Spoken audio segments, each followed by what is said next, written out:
Esse é o André. Ele é o proprietário de uma das melhores lanchonetes da cidade. Seus sanduíches, que ficam a cargo de Ivan, são muito bons. E o atendimento da garçonete Mari também. Mas existem alguns problemas com os quais ele não contava.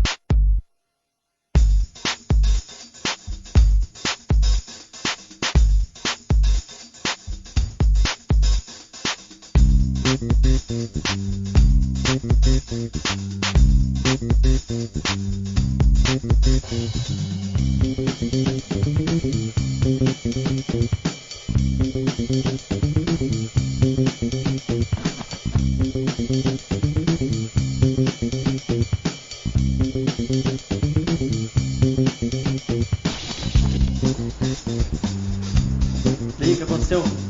Ele queria um sanduíche de alcatra servido aberto no prato com fritas. Mas como a gente não tem isso no cardápio, ele foi na lanchonete que abriu ali na esquina. Mais um cliente perdido. O que será que a gente está fazendo de errado? Ao perceber que algumas coisas precisavam mudar em sua lanchonete, André resolveu estudar a teoria do desenvolvimento organizacional, que tem como objetivo auxiliar as organizações a enfrentarem as mudanças necessárias para sobreviver e para conquistar uma maior participação no mercado. Essa teoria surgiu na década de 1960 e tem ênfase simultânea no indivíduo, no grupo social, na organização e no ambiente, já que congrega os estudos sobre a estrutura e o comportamento humano. Entre seus precursores, destacam-se Kurt Lewin e Leland Bradford, fundadores do National Training Laboratories, um centro de estudos do comportamento localizado nos Estados Unidos. André se reuniu com seus funcionários para falar da abertura de uma empresa concorrente. Esta é apenas uma das características do ambiente em que a empresa está inserida. A globalização, os avanços tecnológicos, as exigências dos clientes e as mudanças em seus valores, entre outros fatores, fazem com que as organizações tenham que se adaptar para sobreviver. A esse processo se dá o nome de mudança organizacional. Neste processo, a entrada no mercado de um concorrente e o aumento do nível de exigência dos clientes são exemplos de forças exógenas, ou seja, que têm origem no ambiente externo.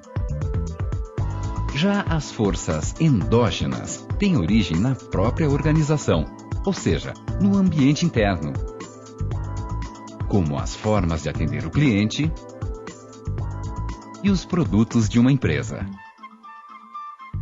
O fato de que diversos clientes de André queriam sanduíches de alcatra no prato com fritas o fez pensar que precisava mudar o cardápio da lanchonete, inclusive para ampliar seu público-alvo. Para fazer isso com eficácia, é preciso descobrir quais as preferências e necessidades dos clientes. Mari, por ter mais contato com os clientes, poderia ficar responsável por levantar esses dados, para em seguida elaborar um novo cardápio em conjunto com Ivan.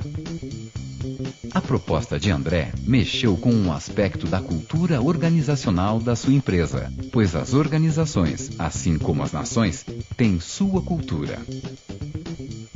Na lanchonete, a cultura vigente determinava que a função de Ivan fosse apenas fazer sanduíches, e a de Mari apenas atender os clientes. Isso mudou quando Ivan e Mari participaram de processos como a mudança do cardápio. Para mudar uma organização, deve-se mudar sua cultura. Quero que fique claro que vocês têm a liberdade para agradar o cliente criando sanduíches novos, que mais tarde podem ser adicionados ao cardápio. Atitudes como essa buscam a transformação de sua empresa em um sistema orgânico, onde a ênfase está nos grupos, existe confiança recíproca, o controle não é centralizado e a responsabilidade é dividida. A sugestão de André se enquadra na teoria do desenvolvimento organizacional, pois é um processo de renovação com origem em necessidades da empresa. No caso, em necessidades dos clientes, que queriam outros tipos de sanduíche. Agora eles têm a opção de pedir os sanduíches abertos, com fritas com mais cebola, com diferentes tipos de queijo. Existem ainda os processos de solução de problemas, que são soluções para ameaças em seu ambiente, como a concorrência. Esses processos também servem para quando aparecem em seu ambiente oportunidades, como a abertura de novos mercados. O processo de desenvolvimento organizacional é composto por 3 etapas. A primeira é a coleta e análise de dados, para que sejam identificados os problemas mais importantes. Depois vem o diagnóstico organizacional, em que são definidas as prioridades e objetivos. No fim, vem a ação de intervenção, em que será escolhida a intervenção mais adequada para cada um dos problemas. Mas o processo não termina aí, porque ele é contínuo. Na lanchonete do André, esse processo poderia se dar assim. Na etapa da coleta e análise de dados, seriam identificadas as necessidades dos clientes. Na etapa do diagnóstico, seria constatado que eles demandam opções de personalização dos sanduíches. E na etapa da ação de intervenção, seria elaborado um cardápio com opções de personalização. É importante que a equipe de trabalho seja inserida em processos como esse, pois o apoio às mudanças é maior quando os funcionários participam do plano de mudança desde sua elaboração.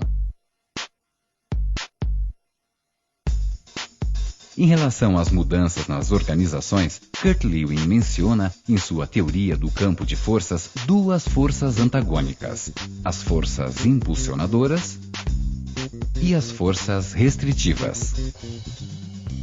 As forças restritivas, contrárias às mudanças, manifestam-se no desejo de que tudo fique como está, nas velhas ideias e no conformismo. Isso aconteceria, por exemplo, se Ivan não quisesse fazer novos tipos de sanduíche. Já as forças impulsionadoras manifestam-se no desejo de mudar, nas novas ideias, na criatividade e na vontade de melhorar. Isso aconteceria, por exemplo, se Ivan tomasse a iniciativa de criar novos tipos de sanduíche. Bom, se cada um de nós puder dar nossa colaboração para essa nova fase da lanchonete, ela vai crescer. E vocês também.